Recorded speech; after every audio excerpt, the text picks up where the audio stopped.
অনেক দিন আগে আমি কমিউনিটি পোস্টে একটা ফটো দিয়ে লিখেছিলাম কামিং সুন। তোমরা জানি না কারা কারা দেখে বুঝতে পেরেছিলে ওটা অরুন্ধতী লুক। হ্যাঁ, আমি অরুন্ধতী লুক ক্রিয়েট করছি, মানে রিক্রিয়েট করছি কোয়েল মল্লিকের।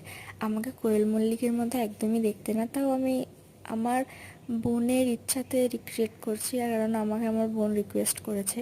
তো দেখো, এক এক করে কথা বলতে বলতে মেকআপ তো কমপ্লিট হয়ে গেল, আই মেকআপও কমপ্লিট হয়ে গেল। আমি দেখাতে পারিনি আই মেকআপটা। দেন মাস্কারা দিয়ে নিচ্ছিলাম, তারপরে লিপস্টিক দিয়ে, দেন হাইলাইটার দিয়ে আমার মেকআপ শেষ হলো। এবার পালা জুয়েলারি। তো এই কানেরটা আমার মুখে মানাচ্ছিল না বলে আমি নেক্সট ডে অন্য একটা কানের পরেছিলাম, একটু বড়। তারপরে টিপ পরে দেখো কেমন লাগছে তোমরা বলো প্লিজ। আমাকে নিজেকে দেখে আমার হাসি লাগছিল। দেন একটু রাগার অ্যাক্টিং করছিলাম। তারপরে আমি যখন ভিডিওটা দেখছি আমার পুরো পাগল পাগল লাগছিল সিরিয়াসলি। তোমরা বলো প্লিজ কমেন্টে কেমন লাগলো।